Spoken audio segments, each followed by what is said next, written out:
अध्यायों को पूरा कर लिया है। यह 9वां अध्याय है और आशा करता हूँ आपने सारी चीज़ों को पिछली जो आपने 8 अध्याय पूर्ण किए हैं, 9 अध्याय पूर्ण किए हैं,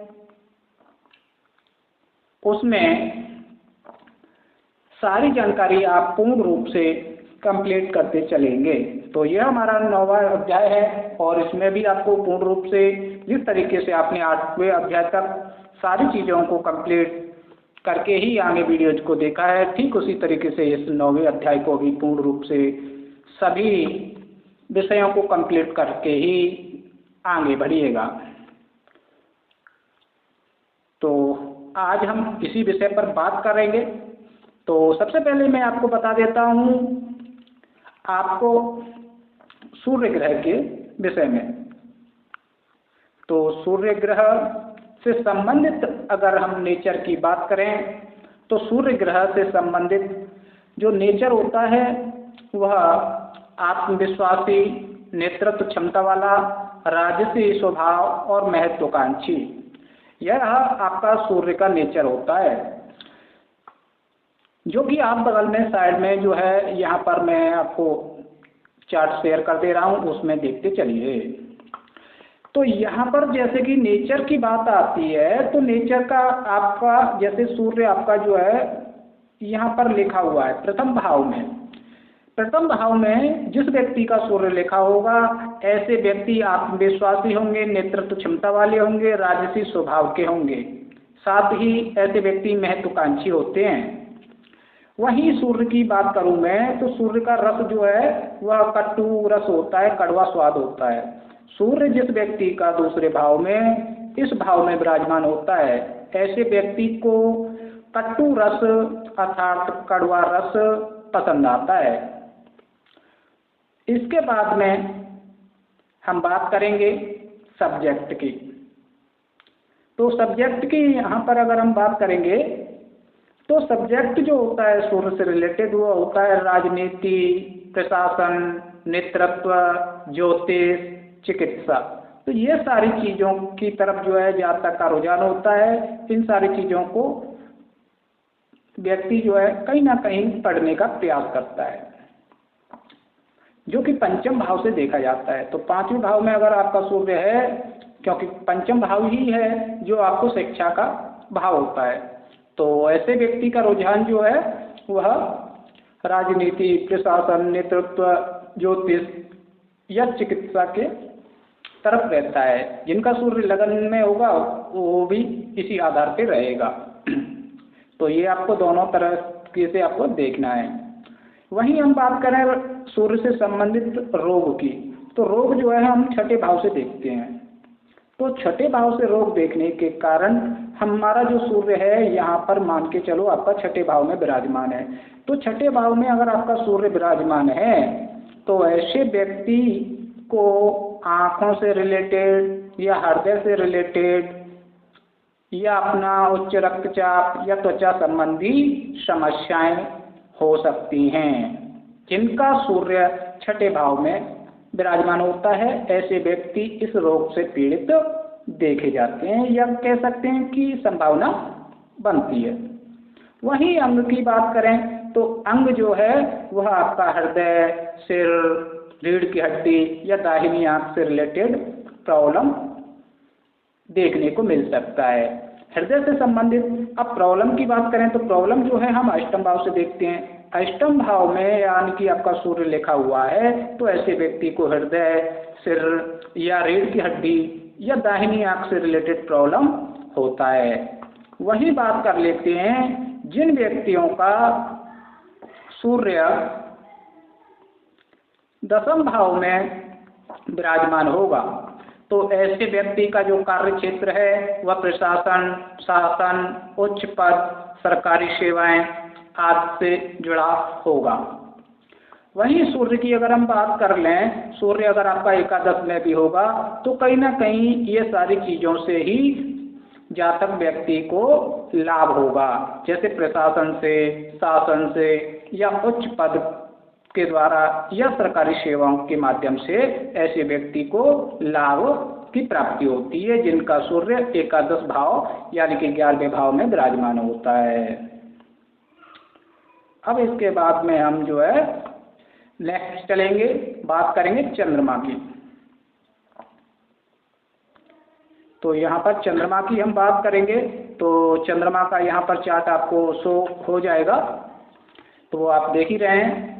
तो यहाँ पर जैसे कि आपका प्रथम भाव में चंद्रमा लिखा हुआ है, तो ऐसे व्यक्ति भावनात्मक, संवेदनशील, कल्पनाशील, मात्र भाव रखने वाले होते हैं, या कहें कि माता से अटैच रहने वाले होते हैं। वहीं चंद्रमा जो है आपका दूसरे भाव में विराजमान होगा, तो ऐसे व्यक्ति को मधुर रस अर्थात मीठा रस पसंद होता है।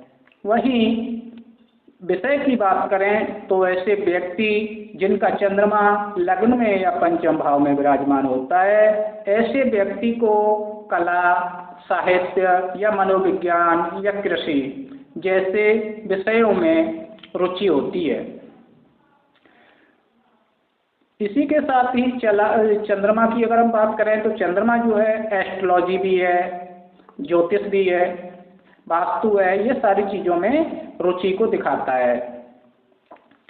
वही चंद्रमा आपका छठे भाव में विराजमान है, जिन व्यक्तियों का चंद्रमा छठे भाव में विराजमान है, ऐसे व्यक्ति मानसिक तनाव, अनिद्रा, फेफड़ों और कफ की समस्या से पीड़ित देखे जाते हैं।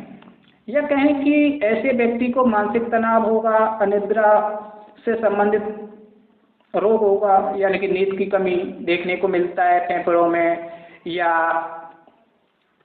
दिक्कत या कफ की समस्या ऐसे व्यक्ति को बहुत जल्दी होती है, जिनका चंद्रमा छठे भाव में विराजमान होता है। वहीं अंग की बात करें हम तो चंद्रमा जो है अष्टम भाव में विराजमान होगा, तो ऐसे व्यक्ति को मानसिक तनाव, डिप्रेशन, फेफड़े या बाएं नेत्र से संबंधित समस्या होती है, जिनका चंद्रमा अष्टम भाव में विराजमान होता है।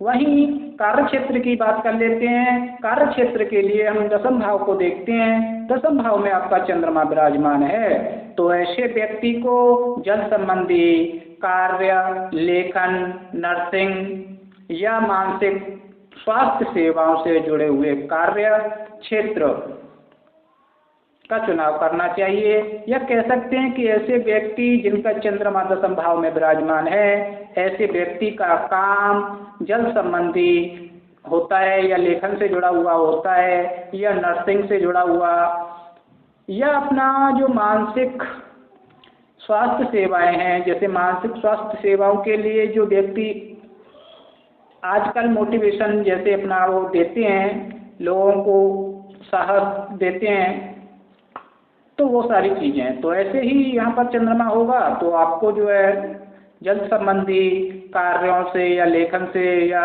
अपना नर्सिंग वाला काम करके या मानसिक स्वास्थ्य सेवाएं दे करके ये सारी चीज़ों से लाभ की प्राप्ति होती है, जिनका चंद्रमा 11वें भाव में विराजमान होता है।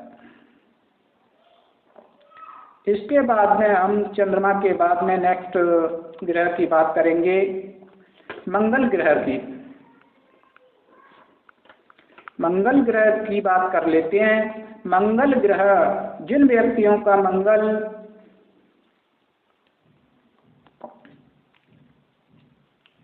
लग्न में लिखा होता है, ऐसे व्यक्ति ऊर्जावान, साहसी, क्रोधी और संघर्षशील होते हैं।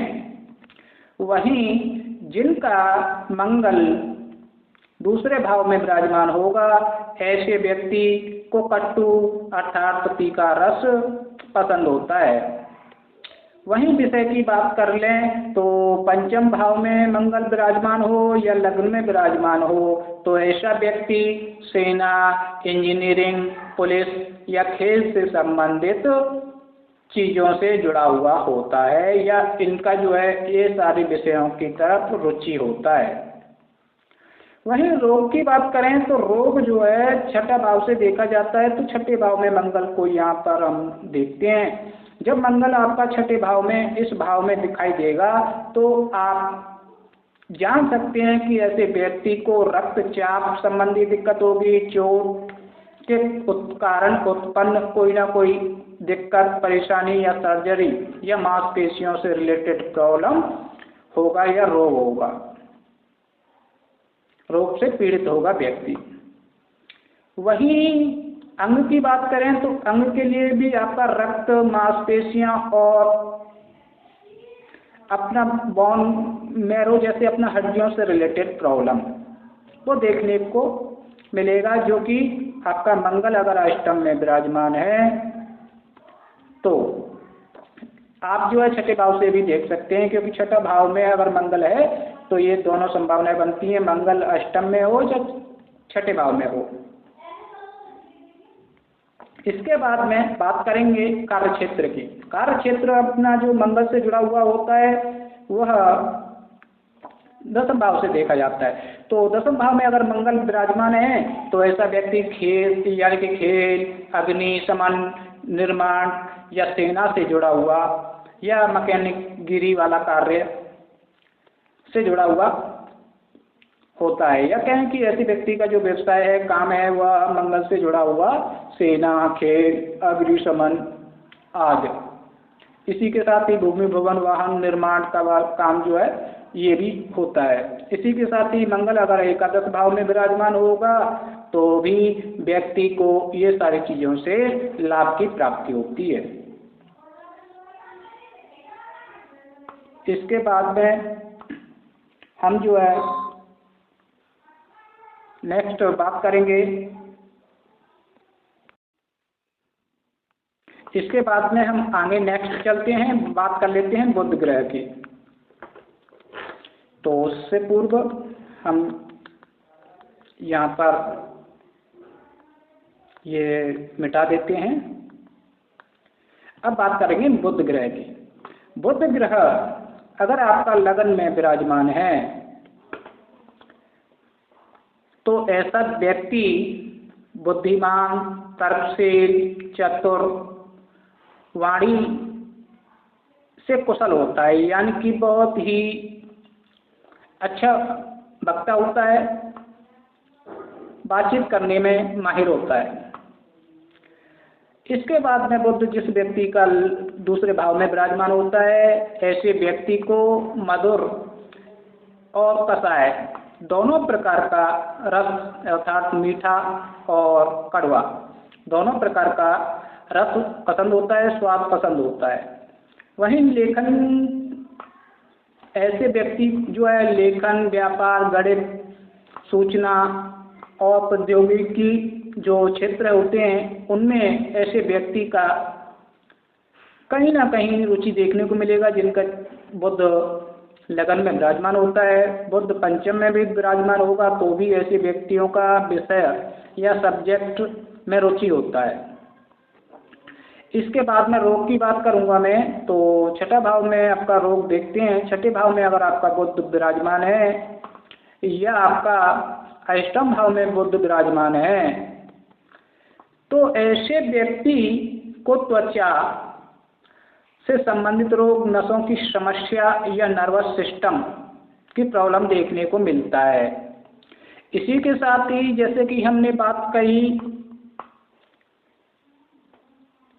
अंग की, तो यहाँ पर अंग के लिए आपको देखना है हाथ और मस्तिष्क, यानी कि हाथों से रिलेटेड या मस्तिष्क से रिलेटेड जो प्रॉब्लम है वह आपका बुध ग्रह के कारण देखा जाता है, तो उसमें भी ये प्रॉब्लम क्रिएट करता है।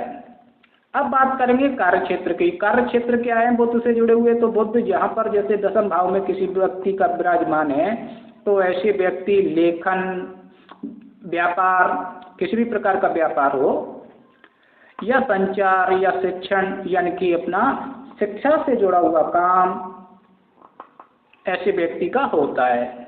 ऑनलाइन काम ऐसे व्यक्ति के होते हैं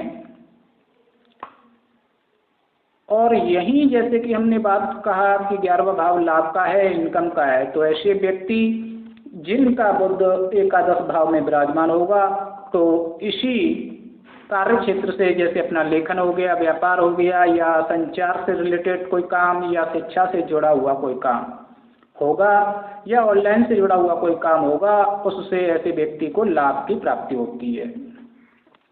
इसके बाद में हम नेक्स्ट बात करेंगे गुरु ग्रह के विषय में।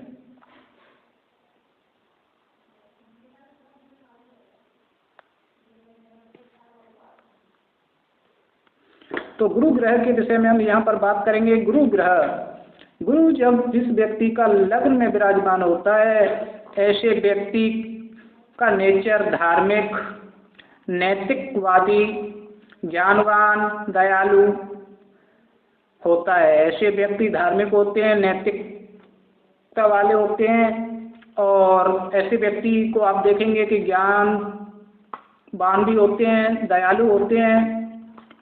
साथ ही रस की बात करें, हम यहाँ पर स्वाद की बात करेंगे, तो स्वाद के लिए हमें देखना होगा दूसरा भाव। दूसरे भाव में अगर गुरु विराजमान है, गुरु विराजमान है, तो ऐसा व्यक्ति को मीठा रस पसंद होता है, जिनका गुरु दूसरे भाव में विराजमान होगा। वहीं विषय की बात कर लेते हैं, गुरु ग्रह से रिलेटेड विषय सब्जेक्ट की। तो यहाँ पर जैसे कि गुरु आपका पंचम भाव में विराजमान है, तो ऐसा जातक शिक्षा या धर्म या न्याय या वित्त संबंधी चीज़ों की तरफ रुझान रखता है, या कहें कि इन विषयों से जुड़ा होता है, जिनका गुरु लग्न में या पंचम में विराजमान होता है। वहीं बीमारी की बात करें तो गुरु जिन व्यक्तियों का अष्टम भाव या छठे भाव में विराजमान होता है, तो ऐसे व्यक्ति को मोटापा, जिगर और गैस्ट्रिक समस्या, मधुमेह आदि से रिलेटेड प्रॉब्लम यानी कि रोग होने की संभावना बनती है, या कहें कि ऐसे रोग से पीड़ित व्यक्ति रहता है। वहीं अंग की बात की जाए तो अंग के लिए आप देखेंगे कि जिगर या पेट या तंत्र से रिलेटेड प्रॉब्लम ऐसे व्यक्ति को देखने को मिलेगा। वहीं कार्य क्षेत्र की भी बात कर लेते हैं। कार्य क्षेत्र के लिए दसम भाव में गुरु जिन व्यक्ति का बैठा होगा, ऐसा जातक शिक्षा क्षेत्र, शिक्षक, धार्मिक कार्य या वित्तीय परामर्श से जुड़ा हुआ होता है। वहीं अगर आपका गुरु जो है लाभ स्थान में भी विराजमान है, तो भी आपको शिक्षा, धार्मिक कार्य या वित्तीय संबंधी परामर्श दे करके आपको लाभ की प्राप्ति होती है, या कहें कि ऐसे व्यक्ति को लाभ की प्राप्ति ये सारी चीज़ों के माध्यम से ही होती है। अब बात करेंगे शुक्र ग्रह की। शुक्र ग्रह जिस व्यक्ति का लग्न में बैठा होता है, ऐसा व्यक्ति का नेचर आकर्षक होता है, सौंदर्य प्रेमी ऐसा व्यक्ति होता है, भोगवादी, कलात्मक होता है। जिनका शुक्र लगन में विराजमान होता है, प्रथम भाव में विराजमान होता है, ऐसे व्यक्ति देखने में बड़े आकर्षक लगते हैं, और इनको सौंदर्य यानी कि सजने संवरने का बड़ा शौक होता है, बहुत ज़्यादा भोगवादी होते हैं, कलात्मक होते हैं। वहीं रस की बात कर लेते हैं, स्वाद की बात कर लेते हैं। यहाँ पर शुक्र जो है दूसरे भाव में विराजमान होगा, तो ऐसा व्यक्ति को जो है मधुर रस, या कहें कि मधुर रस के साथ साथ यानी कि मीठा रस, मधुर का मतलब मीठा, मीठा रस होने के साथ ही इनको अमल यानी कि अपना खट्टा रस पसंद होता है। वहीं बात कर लेते हैं विषय के बारे में। तो जिनका शुक्र लगन में या पंचम भाव में विराजमान होता है, ऐसे व्यक्ति संगीत, कला, फैशन या फिल्म इंडस्ट्री से जुड़े हुए होते हैं, या कहें कि इनका विषय यही होता है, इनका इंटरेस्ट इन चीज़ों में देखा जाता है। वहीं इनकी रोग की बात करेंगे तो रोग के लिए हमें देखना होगा शुक्र का छठे भाव या अष्टम भाव में। तो जिन व्यक्तियों का शुक्र छठे भाव या अष्टम भाव में विराजमान होता है, ऐसे व्यक्ति को प्रजनन प्रणाली यानी कि संतान पैदा करने में दिक्कत होती है।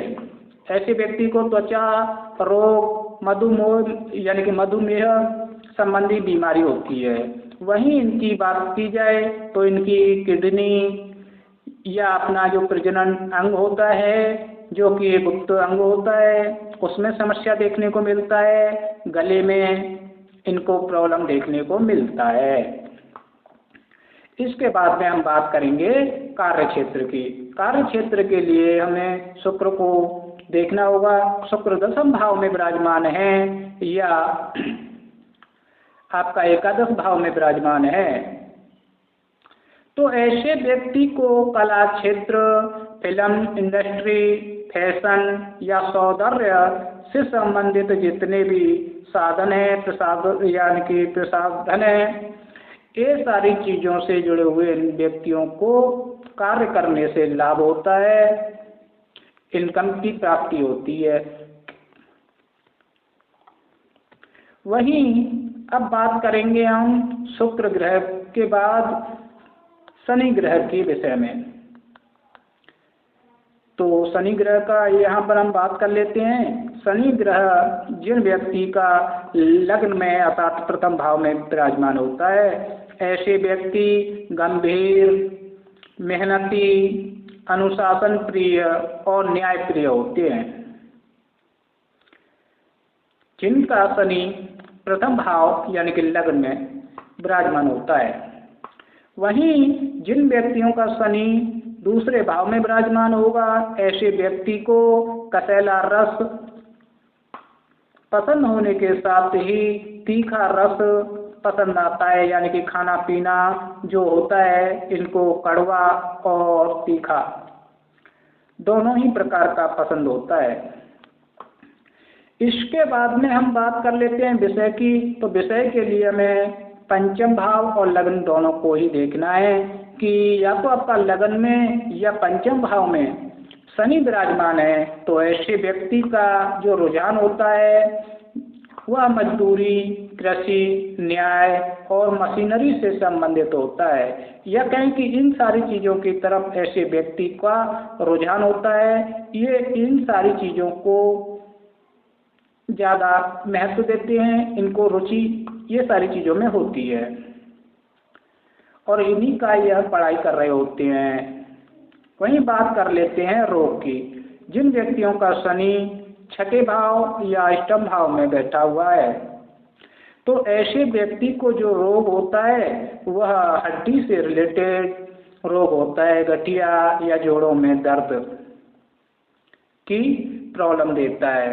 हड्डी रोग, गठिया या जोड़ों से संबंधित दर्द की संभावना होती है। अंग की बात की जाए तो हड्डियों में या घुटनों में या नसों से रिलेटेड जो है प्रॉब्लम देखने को मिलता है। वही बात कर लेते हैं कार्य क्षेत्र की। तो कार्य क्षेत्र के लिए दशम भाव में जिन व्यक्तियों का शनि विराजमान है, ऐसे व्यक्ति उद्योगपति होते हैं और श्रमिक होते हैं, मशीनरी या अपना कोई न्याय से संबंधित पद पर आसीन होते हैं। और वहीं शनि का अगर हम एकादश भाव में बात करें तो एकादश भाव में शनि विराजमान होगा तो भी ऐसे व्यक्ति को मशीनरी या न्याय से जुड़े हुए काम या श्रमिक वाले काम या किसी प्रकार का कोई उद्योग के माध्यम से ही लाभ होता है। इसके बाद में हम बात करेंगे राहु ग्रह के विषय में। तो जिन व्यक्तियों का राहु लग्न में विराजमान होता है ऐसे व्यक्ति चतुर, मायावी और वैज्ञानिक सोच वाले होते हैं। साथ ही ऐसा व्यक्ति महत्वाकांक्षी होता है। जिनका राहु लग्न में होता है ऐसे व्यक्ति बहुत ज़्यादा चतुर, मायावी, वैज्ञानिक सोच रखने वाले, महत्वाकांक्षी नेचर के होते हैं। जिनका राहु दूसरे भाव में विराजमान होता है ऐसे व्यक्ति तीखा खाना पसंद करते हैं। वहीं राहु जिनका पंचम भाव में या लग्न में विराजमान होता है ऐसे व्यक्ति विदेशी कार्य, अनुसंधान या विज्ञान से संबंधित विषयों की तरफ काफ़ी रुझान रखते हैं, या कहें कि इनका जो रुझान है यह इन सारी चीज़ों की तरफ होता है। वहीं बीमारी की बात कर लेते हैं तो बीमारी के लिए हमें राहु का छठे भाव या अष्टम भाव में विराजमान देखना होगा। जिन व्यक्तियों का राहु छठे भाव या अष्टम भाव में विराजमान है तो ऐसे व्यक्ति मानसिक तनाव, जहर एवं त्वचा संबंधी रोग से पीड़ित रहते हैं। यानी कि किसी प्रकार का कोई इन्फेक्शन होने के कारण या त्वचा से संबंधित जो है रोग देखने को मिल जाएगा, मानसिक तनाव देखने को मिलेगा। वहीं इनको जो है जो पीड़ा रहती है वह त्वचा से रिलेटेड पीड़ा रहती है, जैसे अपना कोढ़ हो जाना या किसी प्रकार का फोड़ा फुंसी होना या किसी विषैले कीड़े के कारण किसी प्रकार का कोई इन्फेक्शन हो जाना या सिर से संबंधित जैसे बाल झड़ जाना या बालों से रिलेटेड प्रॉब्लम होना, ये सारा जो है राहु से देखा जाता है। सिर में चोट चपेट, एक्सीडेंट का या अपना सिर से संबंधित किसी भी प्रकार का कोई भी मानसिक तनाव, डिप्रेशन, वह राहु के कारण देखा जाता है। यहाँ पर बात कर लेते हैं राहु का दसम भाव में विराजमान होना। जिन व्यक्तियों का राहु दसम भाव में विराजमान होता है ऐसे जातक व्यक्ति अनुसंधान या विदेश से संबंधित व्यापार या तकनीकी कार्य से जुड़े हुए होते हैं, या कहीं कि इनके लिए बना हुआ होता है यह कार्य। और जिनका राहु जो है दसम भाव के अलावा अगर एकादश में भी विराजमान है तो भी ऐसे व्यक्ति को अनुसंधान, विदेश से या तकनीकी कार्यों से ही लाभ होता है। वही बात करेंगे अभी केतु ग्रह की। तो केतु ग्रह की बात करेंगे। जिनका केतु लग्न में विराजमान है ऐसे व्यक्ति का नेचर बहुत ही रहस्यमयी होता है। साथ ही ऐसा व्यक्ति आध्यात्मिक होता है, त्यागी होता है, त्याग करने की भावना ऐसे व्यक्ति के अंदर होती है। वहीं केतु जिनका दूसरे भाव में विराजमान होता है ऐसे व्यक्ति को कसैला रस पसंद होता है। यानी कि यह कसैला रस यानी कि अपना जो कसैला होता ना, जो जला हुआ, थोड़ा सा कड़क, थोड़ा सा ज़्यादा तला हुआ, वो जो है ऐसे लोगों को पसंद होता है कसैला खाना। वहीं विषय की बात करें तो विषय के लिए हमें केतु को पंचम भाव या लग्न में देखना पड़ेगा। अगर केतु लग्न में या पंचम में विराजमान है तो ऐसे जातक जो अपना विषय चुनते हैं या इनको जो इन विषयों में ज़्यादा रुचि रहती है वो अपना होता है आध्यात्मिकता या अनुसंधान से जुड़े हुआ कोई भी विषय या कार्य, इनमें इनकी विशेष रुचि देखने को मिलती है। वहीं हम बात करेंगे रोग की, तो रोग के लिए हमें देखना होगा केतु का छठे भाव या आठवें भाव में विराजमान होना। अगर केतु जो है किसी व्यक्ति की जन्म पत्रिका में छठे भाव या आठवें भाव में विराजमान है तो ऐसे व्यक्ति को मानसिक समस्याएं और अनिद्रा से जुड़े हुए रोग होते हैं। यानी कि मानसिक रूप से परेशान रहते हैं, साथ ही इनको नींद नहीं आती है। और अगर अंग की बात करें हम, तो अंग के लिए हमारा पाचन तंत्र और रीढ़ की हड्डी से जुड़ी हुई प्रॉब्लम बता सकते हैं। कह सकते हैं कि भैया आपकी जो है रीढ़ की हड्डी या पाचन तंत्र में खराबी होगी। कार्य क्षेत्र की बात करें तो जिनका केतु 10वें भाव में विराजमान होता है, तो ऐसे व्यक्ति का जो कार्य क्षेत्र है वह ध्यान, योग या आध्यात्मिक मार्गदर्शन से जुड़ा हुआ होता है। वहीं केतु जिनका लाभ स्थान पर भी विराजमान होगा, तो भी ऐसे व्यक्ति को ये सारी चीज़ों के द्वारा ही लाभ होता है। लाभ यानी कि इनकम होता है, यानी कि ध्यान, योग, आध्यात्मिक मार्गदर्शन से ही ऐसे व्यक्ति को लाभ होता है, इनकम की प्राप्ति होती है, इनकम जनरेट होता है। तो आज के हमने विषय में सूर्य से लेकर के राहु केतु पर्यंत तक संपूर्ण जानकारी प्रदान किया है, जिसको आप कुंडली पर अप्लाई करके कुंडली का विश्लेषण कर सकते हैं। तो ये सारा सब्जेक्ट को पूर्णतया अपने दिमाग में अच्छे से सेट कर लें, अच्छे से समझ लें, और किसी प्रकार का कोई संशय या दिक्कत रहे तो इस वीडियो को वापस से दोबारा से देखें और प्रैक्टिस करें। और मैं फिर से कहूँगा कि जब तक आपका एक चैप्टर पूर्ण रूप से क्लियर नहीं हो जाए, एक चैप्टर पूरी तरीके से आपको समझ में ना आ जाए, तब तक दूसरा चैप्टर में आगे ना बढ़ें। पहले एक चैप्टर को क्लियर करिए, उसके बाद में दूसरा चैप्टर, दूसरे के बाद में तीसरा चैप्टर, इसके बाद में ही स्टेप टू स्टेप आप आगे चलते जाएंगे, तो आपको ज्योतिष में अच्छी पकड़ बन जाएगी। तो नेक्स्ट हम अध्याय में मिलेंगे। आज के इस अध्याय में इतना ही, तो इस अध्याय को यहीं पर समाप्त करते हैं। धन्यवाद।